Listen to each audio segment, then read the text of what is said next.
안녕하십니까. 징검다리 교육공동체 이사장을 맡고 있는 곽노현입니다. 오늘 여러분들 마을 강사 교육 프로그램 마지막 시간이잖아요. 저한테 주어진 제목은 본래 학부모에서 주민으로, 학부모에서 시민으로, 아마 학부모에서 시민으로 교육 바라보기, 뭐 이런 거였는데요. 어, 여러분들 중에 이제 학부모 이미 다 끝마치신 분들이 많아서 그래서 아마 주민에서 시민으로 이렇게 했던 것 같아요.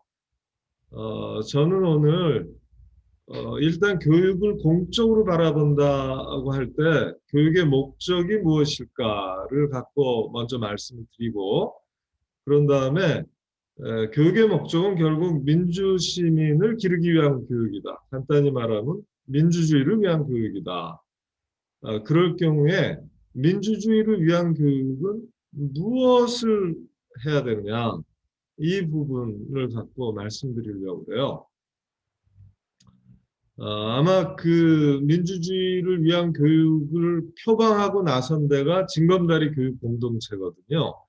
그렇기 때문에 그 민주주의 교육으로 바꾼다고 할 때 우리 교육이 반드시 해야 될 내용, 그것을 말씀드릴 때 사실은 징검다리 교육공동체가 해온 일을 말씀드리는 셈이 되기도 할 것 같아요. 물론 징검다리 교육공동체가 100%한 것은 아니죠. 그러나 몇 가지 분야에서 의미 있는 첫 발걸음을 뗐다고 말씀드릴 수 있거든요. 그래서 첫 번째로 저는 교육의 목적이 뭐냐? 자, 여러분들 교육의 목적 그러면 내 새끼에 관해서 교육의 목적은 뭐 입신양명이다, 출세다, 뭐 이렇게 얘기할 수 있겠죠. 그런 분들이 많을 거예요. 사실 교육의 목적을 근데 전교 1등이다 이렇게 할 수는 없잖아요. 또 교육의 목적을 이른바 스카이 입성이다 이렇게 얘기하기도 어렵죠. 왜냐하면 그렇게 되면 전교 1등 빼놓고는 다 교육의 목적에서 실패하는 게 되니까요. 확정적으로 실패하는 거 아닙니까? 스카이 입성이라도 스카이 입성은 고등학교 졸업생 중에 뭐 2%밖에 안 되잖아요. 그럼 98%는 확정적으로 실패하는 목표니까 그런 걸 우리 모두의 목표로 할 수는 없겠죠. 그렇기 때문에 교육의 목표는 뭔가 다를 수밖에 없어요. 여러분 뭘로 알고 계세요? 대한민국 교육의 목표가 뭐로 알고 계세요? 어, 홍익인간, 그죠? 그거 많이 들어보셨죠? 널리 타인을 이롭게 한다는 뜻 아닙니까? 자, 여러분들은 마음의 목적이 뭐예요? 살면서 내가 널리 타인을 이롭게 하겠다는 마음을 갖고 사십니까? 아니면 내가 나를 이롭게 하겠다. 이기주의적 자세를 가지고 사십니까? 근데 내가 설령 이기주의 자세를 갖고 살아도 자식은 이타주의자가 되라고 가르쳐야 된다는 뜻인가요? 그게 쉽지는 않겠죠? 내가 이기주의적으로 살면서 자식한테 이타주의적으로 살라는 얘기를 하면 자식은 필경 부모를 위선으로 볼 거란 말이에요. 그 위선으로 보게 되면 존경심이 사라지잖아요. 또 부모가 본을 보이질 못하니까 교육 효과도 안 나잖아요. 자, 가정교육에서는 그렇게 못한다 칩시다. 근데 우리 학교 교육의 목표, 공교육의 목표, 그냥 간단히 교육의 목표라고 할 때는 홍익인간이라고 우리가 다 들어서 알고 있는데 그게 쉽지 않다는 건 아시겠죠? 근데 정말이지 우리나라 법에서 교육의 목적을 그렇게 정하고 있어요. 이 법에 보면 왜 제일 높은 법을 헌법이라고 그러잖아요. 그리고 이제 구체적인 법률들이 많잖아요. 그럼 그 중에서 교육에 관한 법률이 있을 거 아닙니까? 이를테면 초중등 교육법도 있고 또 어, 무슨 인성교육진흥법 같은 것도 있고 교육재정에 관한 법도 있고 뭐 대단히 다양한 법이 있겠죠. 지방교육 자체에 관한 법도 있고 이렇게 많은 법률들이 있는데 이 법률들과 헌법 사이에 기본법이라는 게 있어요. 그래서 교육기본법이라는 걸 국회에서 만들었는데 그 교육기본법의 2조에 보면 교육의 목적이 정해져 있습니다. 그때 그 교육의 목적을 보면 첫 번째가 홍익인간을 이념적 지향으로 삼는다고 돼 있죠. 그러니까 널리 타인을 이롭게 하고자 하는 그런 이타주의적 인간이 인간의 길이다. 인간이 가야 될 길이다. 그 인간이라면 모름지기 크고 작은 이기주의에 사로잡혀 있고 이기적 목적으로 사는 경우가 많지만 그럼에도 불구하고 규범적으로 당위적으로는 이타주의의 길을 걸어야 된다.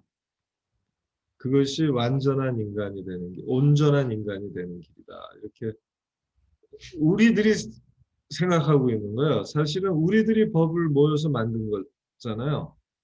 사실은 우리가 대표자를 뽑아서 그 대표자들이 토론해서 법을 만들죠. 그래서 사실은 대표자가 만든 법이지만 국민의 법 아닙니까?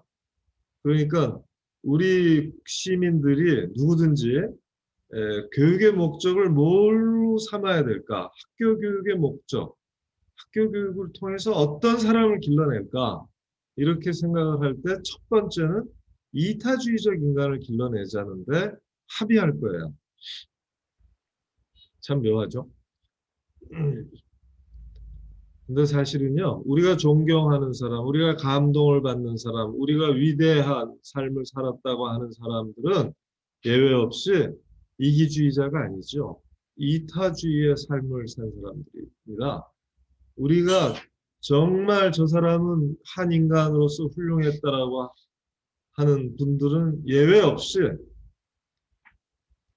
자기와 가족만을 챙기면서 눈앞의 이익에 연연해서 산 사람이 아니에요. 모두가 보다 큰 목적, 보다 많은 사람들의 선익을 위해서 산 사람들, 뭔가 좀 시대 정신에도 또 사회 정의에도 시대 정신이나 사회 정의를 늘 염두에 두고 가슴에 품고 자기 삶을 만들어 나간 사람. 그래서 주변의 많은 사람들, 심지어 인류 전체에도 대단한 좋은 선한 영향력을 미친 분들. 인류의 자유와 평등과 형제를 그 한 사람의 삶을 통해서 조금 더 진전시킨 사람. 한 사람의 가능성을 진선미 성의 추구에 있어서 거룩함의 추구에 있어서 한 가능성의 경계를 넘어선 분들. 그런 분들을 우리가 다 존경하고 있잖아요. 그게 참으로 폼나고 시시하거나 째째하거나 구질구질하지 않고 폼나고 멋지고 매력적이고 힘 있는 길이라는 거를 다 알고 있어요. 다만 우리가 그렇게 못할 101가지 이유를 갖고 있을 뿐이죠. 그런데 중요한 거는 우리를 그렇게 폼나고 원대하고 매혹적인 인간으로 성장시키지 못하는 또는 그런 인간으로 살지 못하게 하는 많은 이유가 법과 제도에 있습니다. 우리 사회의 구조를 이루고 있는 법과 제도. 그러니까 내가 이미 태어날 때부터 그런 법과 제도 속으로 태어나잖아요. 어떤 사회 구조 속으로 태어나잖아요. 그 구조는 사람들이 만들었지만 한 사람 한 사람이 바꾸기는 굉장히 어려워요. 그렇지만 사람이 만들었기 때문에 어떤 한 사람의 각성으로부터 깨달음으로부터 시작하겠죠. 어떤 한 사람이 그 현재의 사회 구조, 법과 제도, 관행이 가지고 있는 불합리함, 불이함, 부당함에 눈 뜨고 그것을 바로잡기 위해서 분투하고 특히 동료 시민들을 설득하고 조직하고 힘을 모아서 결국 그런 부당함과 비리를 어, 극복하는 그런 길이 열려 있거든요. 결국 이 일을 한 분들에 대해서 우리가 대단히 존경심을 갖고 있고 그런 과정을 통해서 한 사람은 가까이 있는 주변 친지들에게 또 한 나라의 국민들에게 크게는 인류 전체에게 어떤 훌륭한 삶의 길을, 삶의 본을 보여주는 거겠죠. 그래서 우리가 얼마나 현재의 삶이 이기주의적인지 여부와 상관없이 또 얼마나 째째하고 시시한 삶인지 또 무기력한 삶인지 이런 것과 상관없이 사람들은 마음속에서 깊이 바라고 있어요. 다 좀 폼나고 원대하고 관대하고 넉넉한 삶, 또 늘 새로워지는 삶, 그렇게 해서 힘이 나는 삶, 힘을 내게 해주는 삶, 이런 것들을 바라고 있죠. 그래서 이런 마음속 깊은 곳에 있는 열망 같은 게 이제 당위로 또 규범으로 그중에서도 법으로 표현이 되지 않습니까?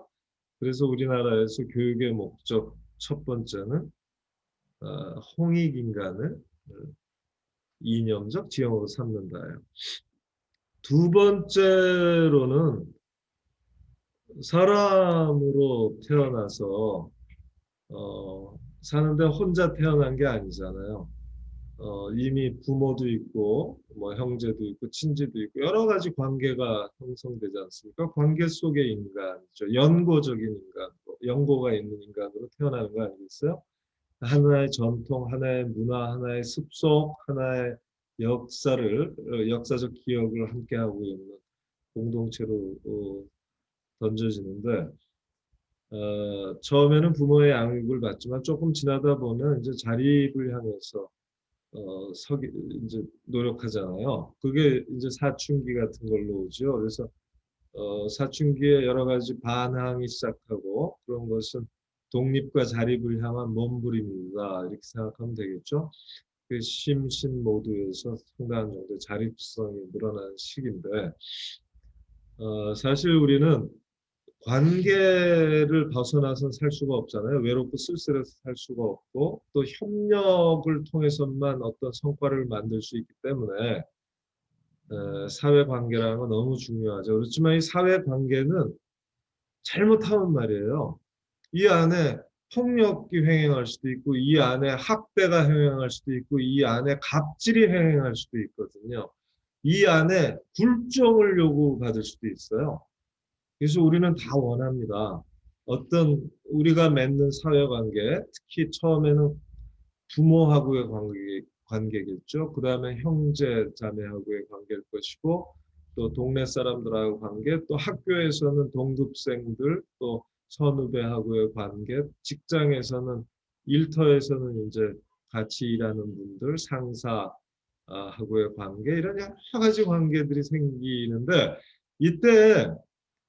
이때 우리는 결단코 굴종과 예속이 없는 관계를 원하죠. 근데 굴종과 예속이 없고 간섭이 없는 관계만 원하는 건 아니고 좀 더 다정하고 친밀한 관계를 원하잖아요. 근데 다정하고 친밀하다 보면 어떤 사람은 뭐 쓸개도 간도 다 빼줘갖고 속 없는 사람이 돼서 어떻게 하다 보면 금세 이 집의 종속 관계로 가요. 그래서 예를 들어서 남녀 관계 같은 것도 부부 관계 같은 것도 그렇잖아요. 굉장히 친밀한 관계인데 이 관계의 속살이 대단히 불종적이고 종속적일 수가 있고 그렇죠. 사실은 이런 관계마다 수평적이라서 서로 당사자들이 상대방을 서로 존중하고 배려하고 경청하고 소통하고 협력하고 연대하고 이러면 얼마나 좋아요. 그래서 우리는 어떤 사람이 돼야 되느냐? 자주적인 생활 역량을 갖춘 사람이 돼야 되겠다. 자주적 생활인이라는 것을 빼놓을 수가 없는 것이죠. 그래서 교육을 받으면 받을수록 그런 모든 종류의 굴종과 예속에 대해서 노 할 수 있는 사람, 모든 종류의 폭력에 대해서 아니요 할 수 있는 사람, 그리고 그 관계가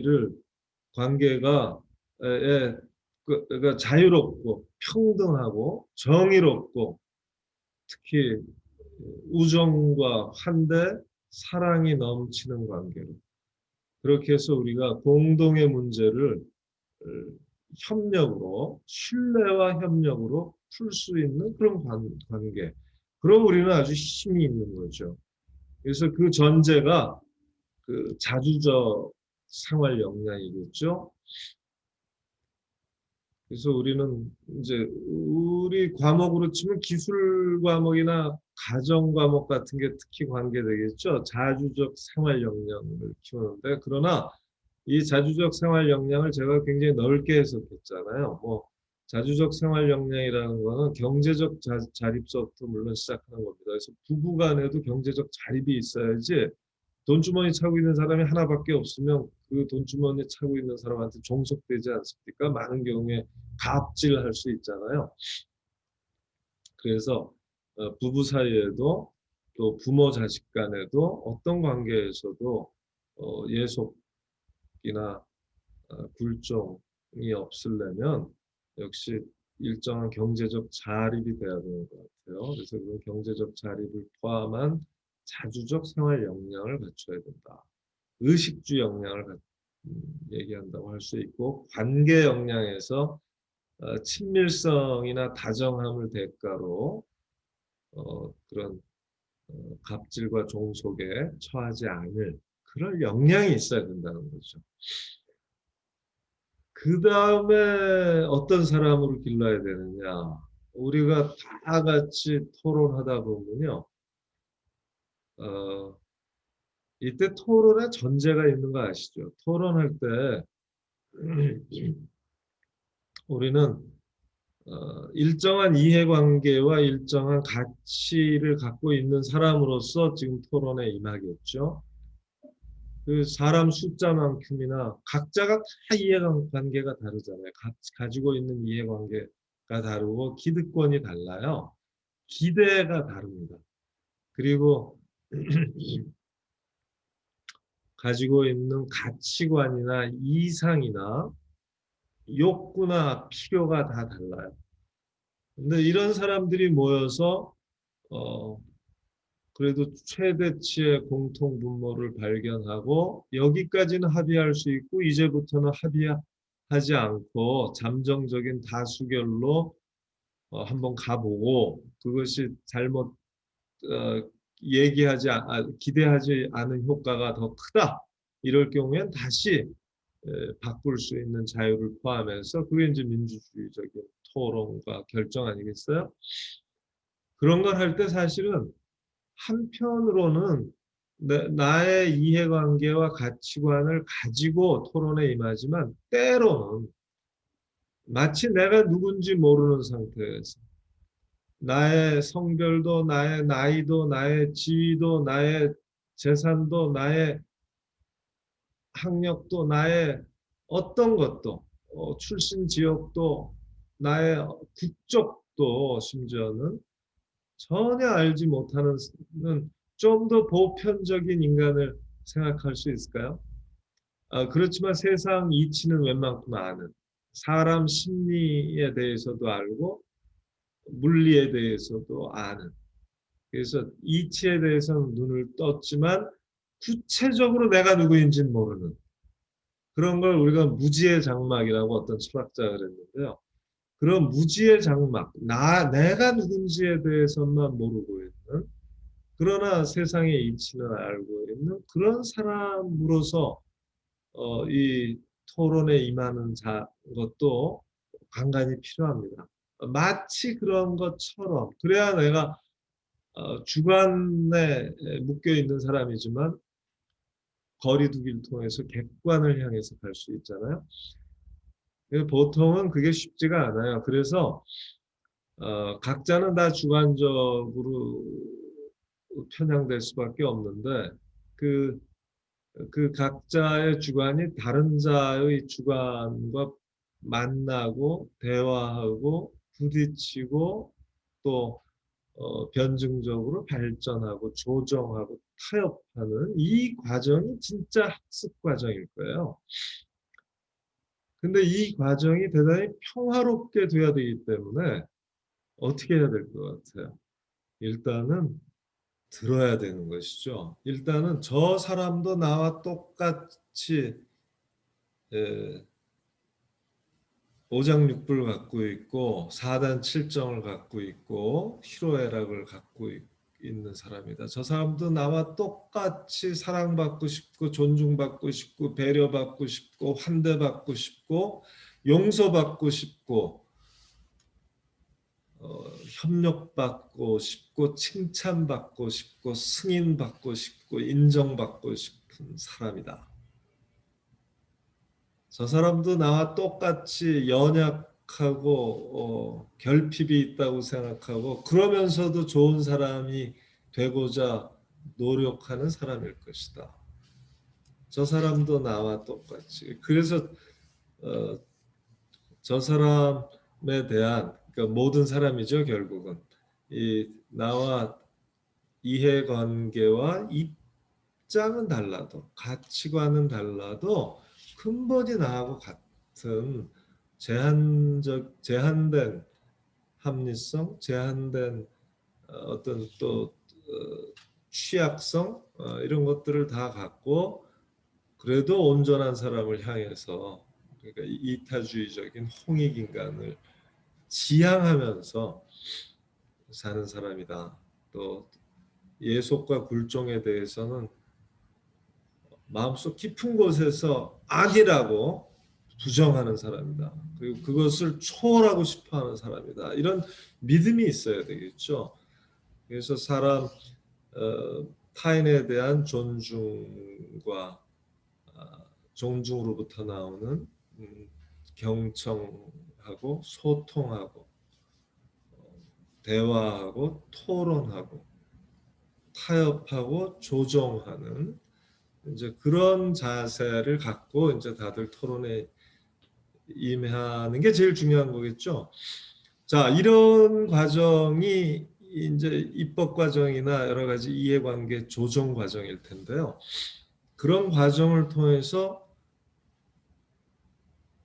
우리 법이 교육의 목적으로 정한 것 세 번째가 뭐냐? 민주 시민의 자질을 길러내는 거예요. 그러니까 민주 시민으로 길러내겠다는 거죠. 첫 번째는 홍익인간이었고 두 번째는 자주적 생활인이었고 세 번째는 민주시민이란 말이에요. 자, 민주시민이라는 게 뭐예요? 지금 어떻게 하다 보니까 제가 대체로 사람을 어떻게 봐야 되느냐를 말씀을 드렸는데 그게 이제 민주시민의 한 토대죠. 그러니까 민주시민은 사실 이제 국가 공동체라는 거를 염두에 두는 거잖아요. 그 국가 공동체 안에서 국가 공동체의 구성원으로 내가 살고 있다. 국가 공동체의 구성원인 사실을 떠나서 살기가 어려운 거죠. 어, 그래서 국가 공동체가 잘 돼야 나도 잘 될 수 있다. 국가 공동체가 잘 살아야 또 정의로워야 나도 잘 살고 정의로울 수 있다. 이렇게 생각하는 거죠. 자, 국가 공동체가 어, 불의에 빠져 있고 부당하고 비합리적이고 그러면 나도 어쩔 수 없이 그거를 막 비판하고 비난하고 그러면서도 거기에 자꾸만 슬쩍슬쩍 발을 담그고 동조하고 어, 살게 되잖아요. 그래서 민주시민이라는 건 사실은 내가 국가의 주인이라는 뜻이잖아요. 보통 사람이 국가의 주인이라는 거예요. 보통 사람민이에요. 보통 사람이 국가의 주인이다. 국가를 지탱하고 있는 입헌 질서의 헌법 질서, 법 질서의 주인이다. 제도적 질서의 주인이다. 자, 다시 말해서 내가 각자는 국가 공동체의 국가와 정부의 주인이다. 법과 제도의 주인이다. 정치와 경제의 주인이다. 이런 주인의식이거든요. 보통 사람이 주인이라는 거예요.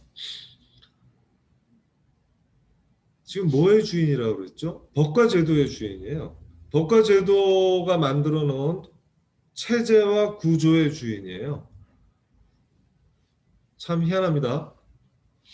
이 주인 같지 않잖아요. 체제와 구조 안에 내던져졌고 법과 제도 안에 내던져졌고 법과 제도를 내가 어떻게 고쳐? 체제와 구조는 어떻게 고쳐? 길이 없는데 나는 달걀인데 바위인데 체제와 구조 법과 제도는 바위인데 거기에 달걀 하나 던져갖고 뭘 고쳐? 이렇게 생각을 하시잖아요.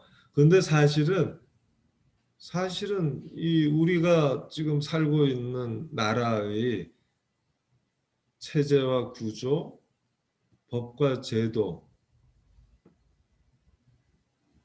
행정부, 사법부, 입법부, 지방자치정부 이런 걸 누가 만들었어요? 이거 100% 우리 국민이 만든 겁니다. 어떤 원칙으로요? 1인 1표 민주주의 원칙으로 만든 거예요.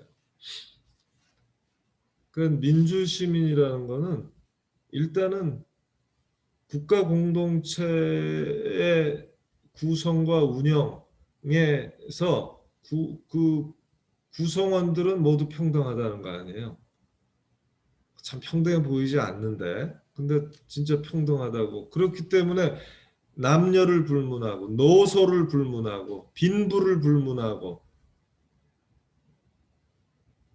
한 표를 주잖아요. 똑같은 가치가 있다는 거예요. 국가의 구성과 운영의 관점에서 보면 모든 사람 차이는 별거 아니라는 거예요. 같다는 겁니다. 또 국가가 존중해야 될 한 사람 한 사람 개인의 존엄이란 차원에서 보면 사람 차이가 굉장히 큰 것 같지만 별거 아니라는 거예요. 사람은 존엄의 평등, 존엄에서 평등하다. 어쩌면 존엄성 추구하는 데서 평등하다? 아니지. 추구하지 않는 사람도 있잖아요. 보면은 추구 안 할 리가 없다가 맞겠지만 결국은 존엄의 평등을 인정하는 거란 말이에요. 존엄에서는 동등하다. 아주 근본적 가치에서 동등하다. 근본적 취약성에서도 동등하다. 국가 공동체를 떠나서 살 수 없는 근본적 취약성. 국가 공동체가 폭력의 지배를 막아주지 않으면 살 수 없는 근본적 취약성에서 비슷하다는 거죠. 국가 공동체의 국가 전체의 권력에 비하면 한 사람이 아무리 커도 보잘것없다는 점에서 비슷하고 한 사람이 아무리 위대해도 국가를 운영하는데 관점에서는 별거 아니라는 점에서 모든 사람은 진짜 평등하다는 거예요. 그러니까 민주시민이라는 이런 자각에서부터 우리는 동료 시민에 대한 여러분들 왜 미국 대통령이나 이런 사람들이 연설할 때 꼭 쓰는 말이 있어요. My fellow citizen 그러죠. 나의 동료 시민들. 다른 사람 하나하나가 다 나의 동료 시민인 거예요. 나와 동등한 시민들이다. 이런 마음을 갖고 그러면 존중 안 해줄 도리가 없죠. 그러면 그 사람의 말을 허투루 들을 리가 없죠. 존중과 경청으로 시작을 하는데 소통이 안 될 리가 없죠. 소통이 되면 이해가 늘어나게 돼 있죠. 그러면서 어, 공통적인 공통 분모가 점점 더 보이기 시작하겠죠. 제가 지금 감기 기운이 좀 있어서 코가 간질간질 하는데도 지금 엔진 내고 싶지 않아서 그냥 가고 있습니다. 어, 자, 우리가 만약에 민주시민이라면 그래서 국가와 정부, 법과 제도 관행에 좋은 거든 나쁜 거든 그것의 주인이라면 좋은 거는 더 살려내야 되고 나쁜 거는 우리가 바로 잡아서 고쳐야 될 거 아니에요. 혼자서는 못 고치지만 우리가 대화와 토론과 타협과 조정을 통해서 고칠 수 있다. 다만 모든 사람들이 목소리를 내야 돼요. 그러려면 모든 이해관계가 목소리를 내야 되고요. 모든 가치가 목소리를 내야 되고요. 모든 욕구와 필요가 목소리를 내야 돼요. 우리는 지금 대표자 300명을 뽑아서 이 일을 한다고 하는 건데 4년에 한 번 투표만 한다고 이 일이 잘 될까요? 대표자들은 굉장히 잘난 사람들인데 이 사람들이 못난 사람들의 얘기를 어떻게 다 대변할 수 있을까요? 대부분이 다 남자인데 여성들의 필요와 욕구를 어떻게 정확하게 알 수 있을까요? 대부분이 다 부자들이에요. 그런데 어떻게 가난한 사람들의 처지를 다 대변할 수 있어요? 생생하게 대변할 수 없잖아요. 내가 겪은 게 아닌데. 또 대부분이 50대 중후반이에요. 그러면 어떻게 지금 청년들이 아우성치는 소리를 자기 일로 대변할 수 있겠어요? 그래서 사실은 두 가지가 필요해요. 대의민주주의가 잘 작동을 하려면 첫째, 대의자가 국민을 닮아야 돼요. 그렇지 않겠습니까? 그러면 어떻게 돼야 돼요? 국회나 각 지방의회에 남녀가 반반씩 돼야 되겠죠. 20, 30, 40대하고 5, 6, 70대가 반반씩 돼야 되겠죠. 집 있는 사람들과 집 없는 사람이 반반씩 돼야 되겠죠. 그런데 현실은 그렇지가 않단 말이에요. 압도적으로 집이 있고 압도적으로 남자고 압도적으로 어, 5, 6, 70대죠. 자, 이렇게 국민을 덜 닮았다, 내지는 닮지 않았다. 편향되게 국민들이 편향되게 대표되는 경우에는 말할 것도 없겠죠. 일반 주권자들이, 일반 시민들이 권력 감시를 해야죠. 대의 권력을 감시해야 되죠. 그 감시할 수 있으려면 뭘 알아야 될 거 아닙니까? 그래서 학습도 해야 돼. 공동체, 국가 공동체의 일, 국가 공동체의 일이라는 게 뭐예요? 공동성과 공익을 공공재를 확보하는 거잖아요. 국가 전체의 국민 모두의 공동성, 국가 전체의 공익, 국가에 필요한 공공재를 확보하는 일이란 말이에요. 근데 이거는 굉장히 논쟁적일 수밖에 없어요. 그 너무 신기하잖아요. 정당이 얼마나 많아요. 그 정당마다 다 답이 다르잖아요.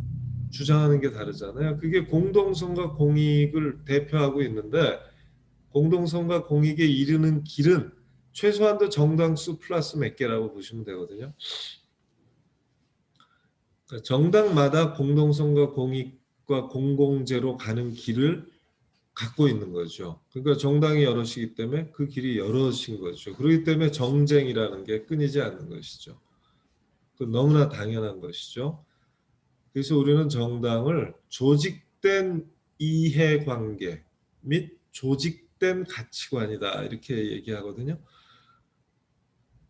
그러니까 대체로 국민 5천만 명이 너무너무 다양하게 각자 다 다른 이해관계와 가치관을 갖고 있는데 그거를 두 개 정당, 세 개 정당이 다 잘 정리해서 대변해낼 수 있다고 생각이 드세요? 사실은 그건 좀 신화 같은 얘기죠.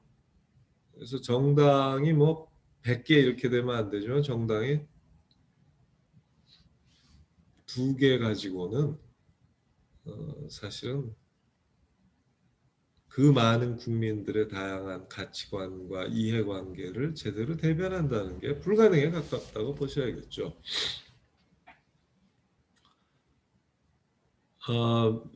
민주시민의 중요한 거는 그래서 기본적으로는 그 정치에 대한 관심이라고 할 수 있어요. 그러니까 공동체의 일, 공동선, 공익, 공공재를 확보하는 일에 대한 관심이죠. 그리고 이 공동선과 공익과 공공재를 갉아먹는 것들이 있잖아요. 그게 부패예요. 그게 비리입니다. 그게 부당함이고요. 그게 불의예요. 이 부패, 비리, 부당, 불의, 비합리, 몰상식하고 싸워야 돼요. 그렇기 때문에 저항해야 됩니다.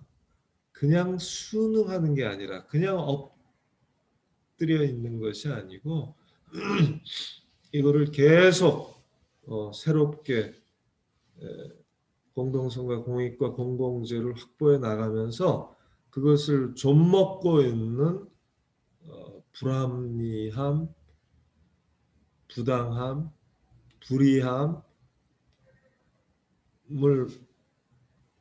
이렇게 싸고 있는 부패함 이것을 극복해 나가는 거죠. 근데 이렇게 되기 위해서는 시민이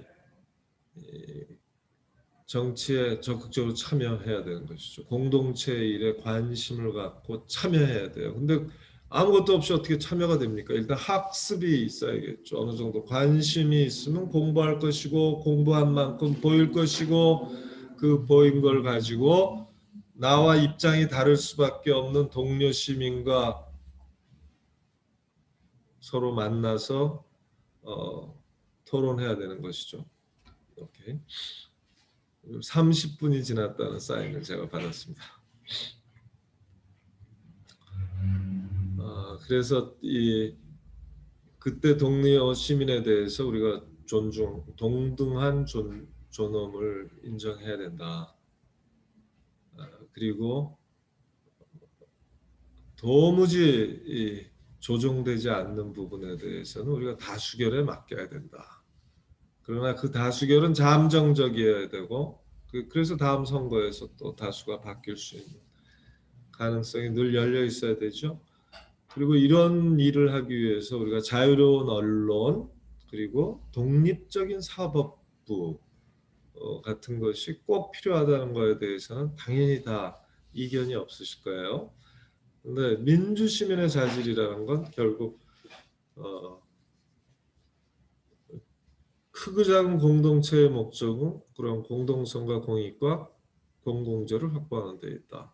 이것을 위해서는 권력 작용이 불가피하게 요구된다. 이 권력 작용에 대해서 권력은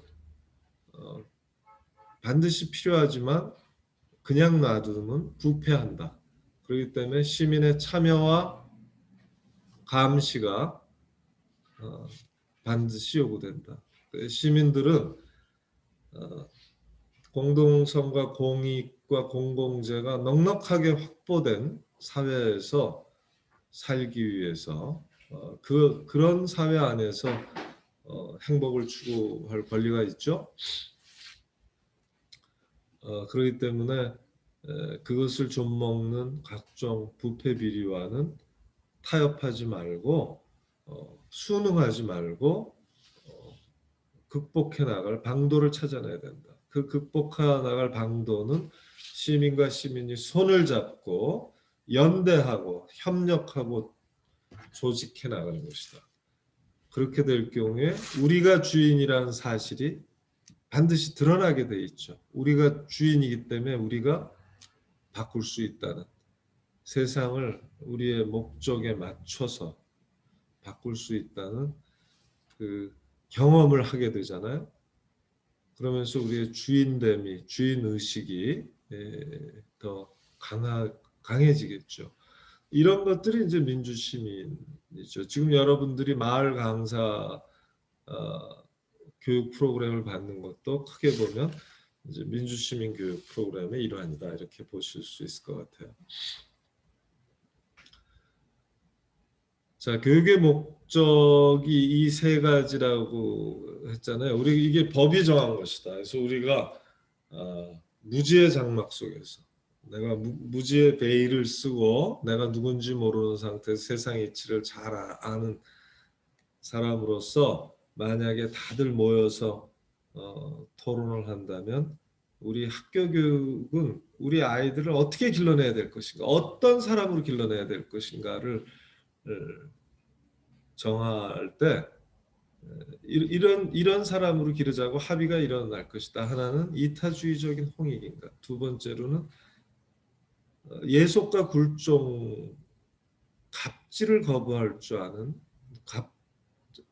자주적 생활인. 그리고 세 번째로는 국가 공동체를 위시한 크고 작은 공동체 일에 관심을 갖고 그 공동체의 주인 의식을 가지고 공동체 일에 관심 갖고 학습하고 토론하면서 보다 정의로운 공동체로 보다 구성원의 존엄성이 보다 잘 보장받는 그런 공동체로 만들어 나가는 그런 민주시민, 이 삼위일체적인 인간의 모습으로 키워내는 것이 공교육의 목적이다. 이렇게 아마 정할 거예요. 여러분들 동의하실 수 있나요? 자, 여러분들이 마을 강사로서 아이들을 만나실 텐데요. 그때 여러분들이 하는 것도 똑같은 것이죠. 여러분들은 교사로서, 마을 강사로서 여러분들 마음 안에 깊숙이 그 마음을 가지셨으면 좋겠어요. 그 교육의 목적을 내가 구현하는 사람이다. 교육의 목적에 봉사하려는 의미를 내가 갖고 있다. 나 스스로가 민주시민성을 연마하고 자주적 생활인으로 살고 또 홍익인간을 지향하지 않으면 안 된다는 사실을 여러분들이 깊이 깨달으시고 또 그런 자세로 우리 아이들을 만나서 마을에서 만나서 여러분들의 전문성을 펼쳐나가셨으면 좋겠어요. 자, 민주시민교육을 한다고 할 때 어떤 일을 해야 되느냐? 학교에서 말이죠.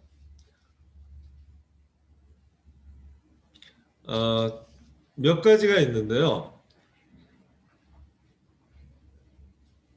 우리의 학교 교육을 크게 보면 민주주의를 위한 교육이다 이렇게 말할 수 있는데 민주시민 교육을 여러분들은 어떻게 받으세요? 여러분들 민주시민 교육을 나는 별로 받아본 적 없어 이렇게 자꾸 말씀하시고 싶죠? 그렇지 않습니다. 여러분들 날마다 받으세요. 사실은 날마다 텔레비전 뉴스를 왜 보시겠어요? 텔레비전 뉴스가 우리 뉴스 공동체거든요. 대한민국 국민들은 대한민국 뉴스 공동체예요. 거기다가 뭐 KBS, MBC 뭐 몇 개 안 되는 그런 지상파 공동체고 무슨 조중동, 뭐 한겨레, 경향 이런 신문 공동체, 결국 언론 공동체예요.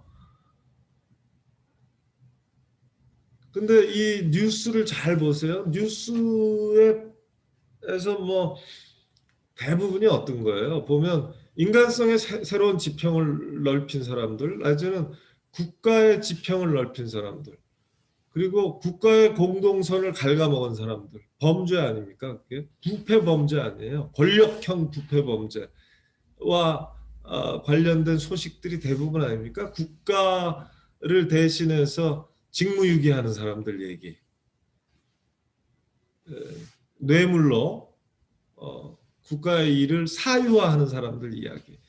이 끊임없는, 그러니까 책임을 다하지 못해서 일어나서는 안 될 사고가 계속 일어난다든가 뭐 이런 얘기들이잖아요. 그러니까 잘 생각해 보면 다 이 법과 관련된 얘기가 많아요. 국가가 제대로 못했고 공무원이 제대로 못했다. 그러니까 우리를 일반 시민을 대신해서 국가의 일을 돌보고 있는, 일차적으로 돌보고 있는 사람들이 이제 공무원이겠죠. 입법공무원, 사법공무원, 행정공무원 전부 포함해서요. 또 교육공무원 포함해서. 이 사람들 얘기 아닙니까? 그러니까 민주시민교육을 우리는 뉴스와 미디어를 통해서 끊임없이 공급받고 있습니다. 우리가 뉴스를 보면서 다 혀를 끌끌 차요. 뭐에 대해서 참니까? 저렇게 불합리할 수가 있나? 우리나라의 어떤 부문에서 어떤 영역에서 어떤 사안에서 저렇게 불합리할 수가 있나? 저렇게 부당할 수가 있나? 저렇게 불이할 수가 있나? 저렇게 비효율일 수 있나? 저렇게 무책임할 수 있나? 저렇게 하면서 혀를 차는 게 대부분 아닙니까? 그건 우리의 그런 공적인 책무성을 끊임없이 환기시켜주고 있는 거거든요. 근데 우리가 텔레비전을 보면서 끌끌 혀를 차는 것만으로 세상은 안 바뀌죠. 그거보다는 조금 더 나가서 뭔가를 해야 돼요. 정 필요할 때는 광장으로 나가서 촛불이라도 들어야 되고요. 또 국회의원한테 편지를 쓸 때도 있고 청와대에 청원을 하는 때도 있고 뭐 수많은 방법이 있죠.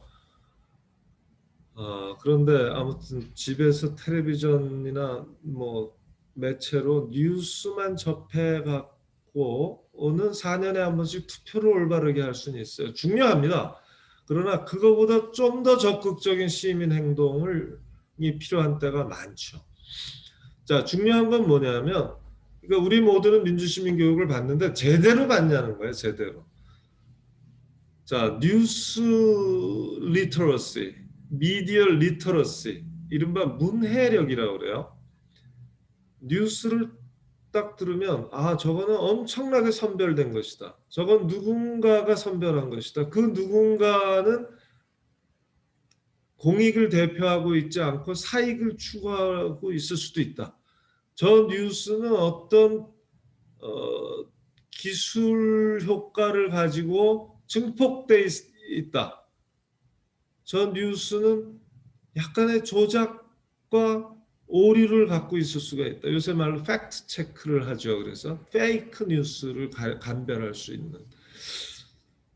그리고 그런 뉴스를 만들고 또 미디어를 운영하는 주체에 대한 감수성, 비판적 사고가 가능해야 되는 것이죠.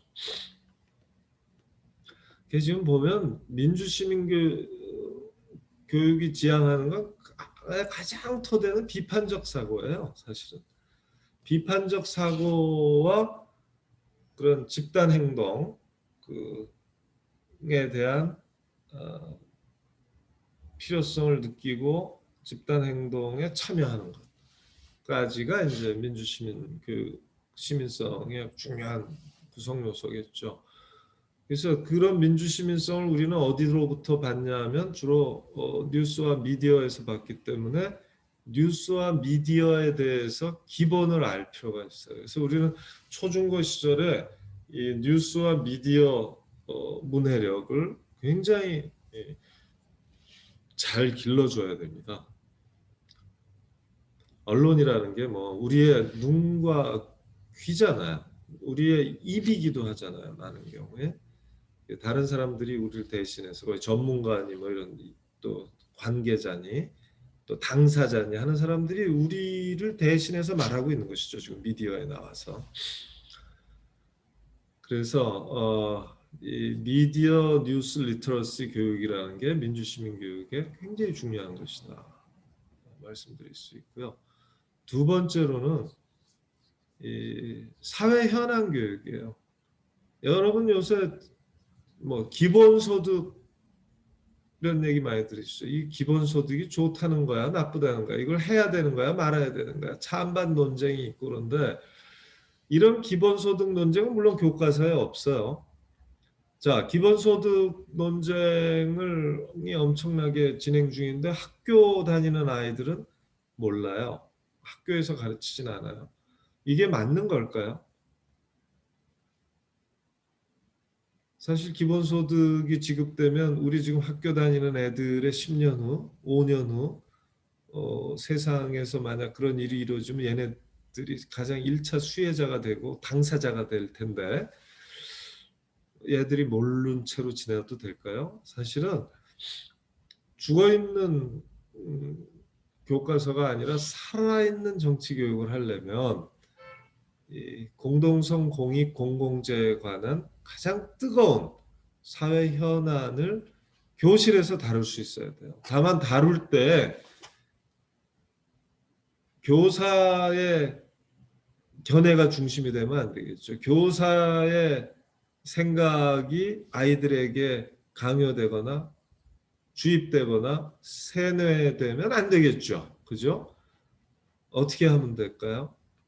일단 논쟁을 균형 있게 제시해야 되겠죠. 그러니까 다양한 견해들을 균형 있게 자기가 좋아하는 견해는 굉장히 폼나게 소개하고 자기가 기각한 자기가 싫어하는 견해는 틀렸다고 보는 견해는 굉장히 허술하게 제시하면 안 되겠죠.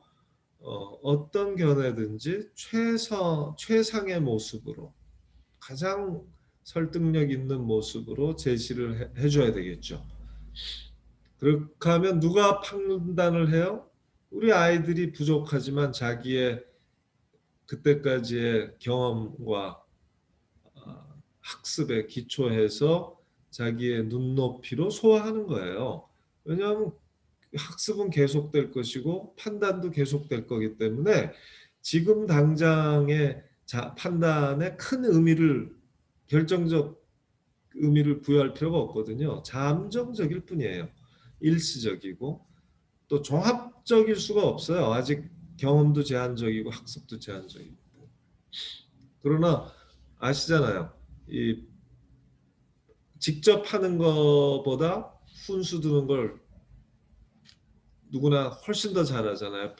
아마 바둑을 5급쯤 드는 사람이면 바둑 1급 정도의 훈수가 가능하거든요.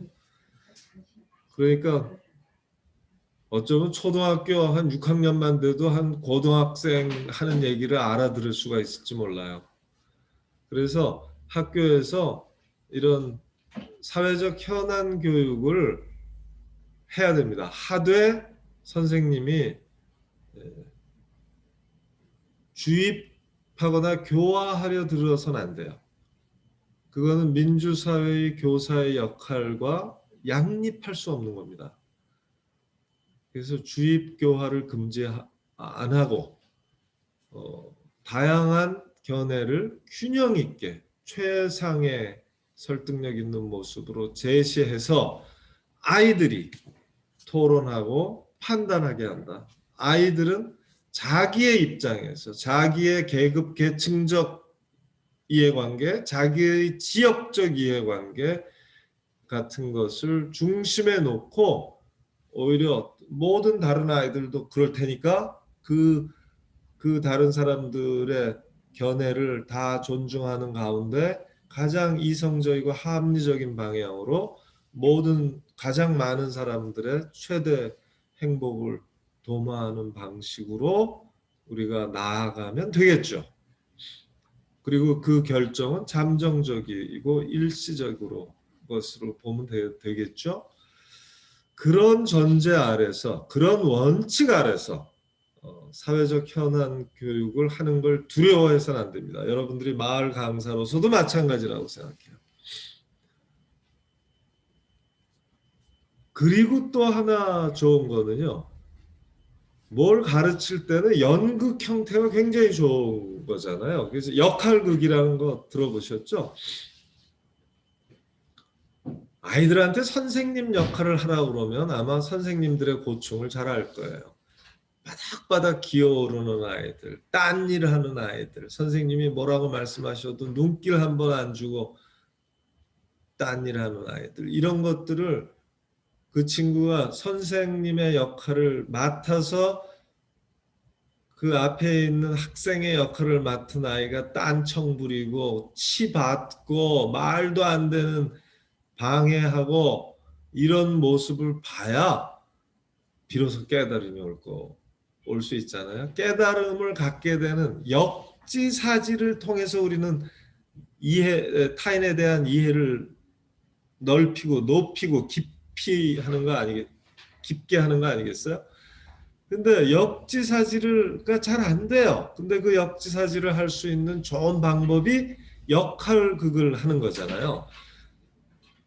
이런 걸 이제 모의 활동이라고 하잖아요. 그래서 모의 활동, 그럼 모의 민주주의 활동, 모의 시민 활동, 모의 권력 활동, 그러면 어떤 게 생각나요?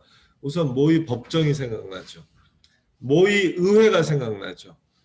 또 모의 유엔이 생각나죠. 그러니까 모의 활동은 끝이 없어요. 그다음에 모의 선거가 생각나죠. 모의 유권자죠. 유권자 활동. 너무너무 중요한 겁니다. 그래서 모의 유권자 활동, 모의 선거 교육, 모의 청소년 의회, 모의 법정, 자치법정 이런 것들 너무 중요하고요. 모의 유엔, 모의 유엔 인권이사회, 모의 유엔 아동권리위원회, 모의 국가인권위원회, 모의 노동위원회, 모의 뭐 여성 청소년 무슨 위원회 이런 것들이 굉장히 중요한 거예요. 우리나라는 모의 남북 협상, 남북 정상회담, 모의 육자회담. 그래서 너가 일본 대표 역할을 해보고 너는 러시아 대표 역할을 해보고 너는 중국 대표 역할을 해보고 너는 북한 대표 역할을 해보고 이런 식으로 말이죠. 무궁무진합니다. 모의 역할을 하는 것이. 그래서 우리 진검다리 교육 공동체에서는 아까 말씀드린 그 사회적 현안 교육을 활성화하는 데 필요한 3대 원칙이 있죠. 그거를 보이텔스 바하 원칙이라고 그러는데 독일에서 1976년에 만들어진 거거든요. 이 원칙을 우리나라에서 확산하는 운동을 해왔고요. 그리고 그 모의 유권자, 그러니까 모의 선거 교육을 전면화하는 활동을 해왔습니다. 그리고 이제 지금 우리 안에 회원들이 맹렬하게 하고 있는 게 뭐냐면 미디어 리터러시 모임이 있어요. 그래서 참 미디어 교육 모임에서 참미모라는 약칭으로 우리 현직 기자가 그 팀장이 돼갖고 한 10여 명씩 매번 모여서 아주 이 코로나 전국 속에서도 코로나 사태 가운데서도 쉬지 않고 매월 한 번씩 그 참미모 활동, 그러니까 미디어 리터러시 교육 활동을 해오고 있습니다. 이 정도면은 민주시민교육에 대해서 나름 전문성이 있는 단체다 이렇게 말씀드려도 되겠죠? 이거를 넘어서 하나 정말 폼나는 게 있어요. 그게 뭐냐면 현장 시민 활동을 해보는 거예요. 현장 시민 행동 프로젝트로. 그래서 마을 강사 여러분들도 한번 해볼 수 있어요. 우리 아이들 모아놓고 한 4인 1조를 만든 다음에 우리 지역사회, 우리 동네에서 어떤 거가 니들 눈에 비치기로 좀 불합리하고 비효율적이고 부당해 보이느냐, 아니면 어떤 것이 마땅히 공동체 일로서 공동선과 공익에 관련되는 일로서 우리 공동체 구성원의 관심사가 돼야 하는데 그럼에도 불구하고 되지 않는 일이 천지빛깔이로 날려 있는 거 아닙니까? 그래서 우리 아이들한테 그걸 발견하라고 고무하는 거예요. 우리 아이들이 그럼 찾아냅니다. 그러면 이걸 가지고 한 몇 차례에 걸쳐서 학습도 하고 이해 당사자도 만나고 관련 당국 뭐 그게 구의원일 수도 있고 구청의 공무원 과장님일 수도 있고 뭐 다양한 분들이 있을 수 있어요. 또 당사자들이 있을 수 있어요. 그게 지역사회의 상인일 수도 있고 학생일 수도 있고 주민일 수도 있고 특정 아파트 단지 사람일 수도 있고 얼마나 다양하겠어요.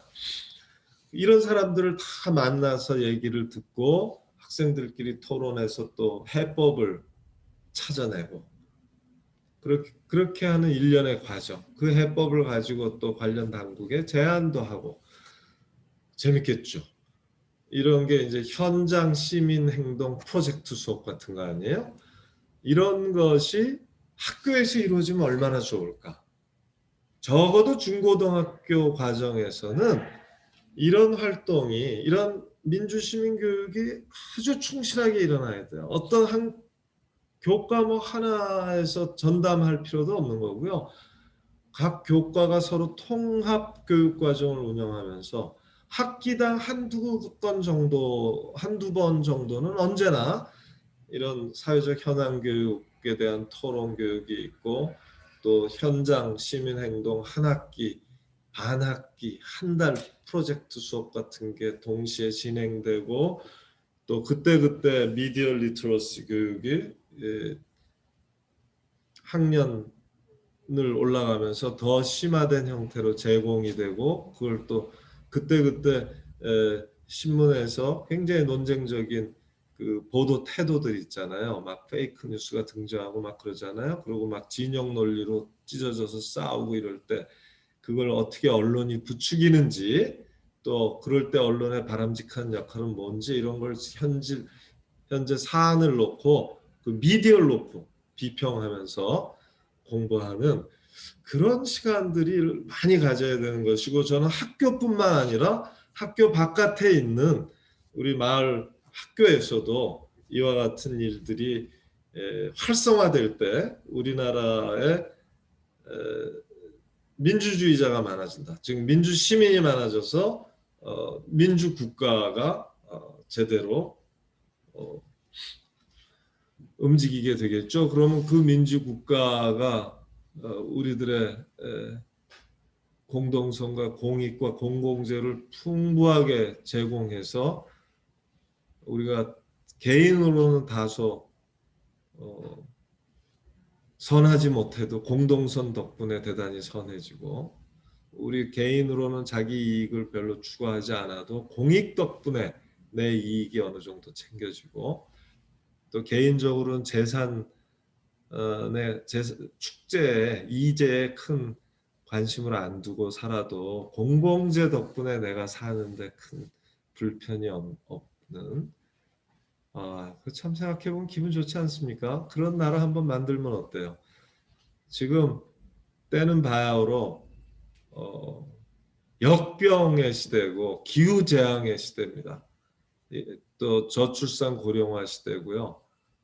이게 인공지능 시대고요. 일자리 위기 시대예요.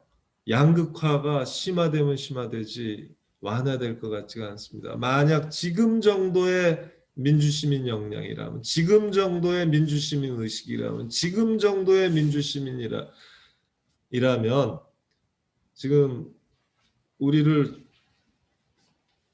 우리한테 막 닥치고 있는 미중 패권 사이에서 우리나라가 어떻게 처신할 것인가의 문제서부터 남북 화해 협력 평화는 어떻게 만들어갈 것인지 기후재앙에 어떻게 효과적으로 대처할 것인지 어떻게 하면 생태 위기에 대처할 것인지 어떻게 하면 팬데믹 역병의 시대에 대처할 것인지 이런 막 3중 4중의 위기 상황에서 보통 사람들이 주인 되는 민주사회, 민주국가를 만드는 게 점점 어렵고 그 얘기는 다시 얘기하면 우리들의 자녀들이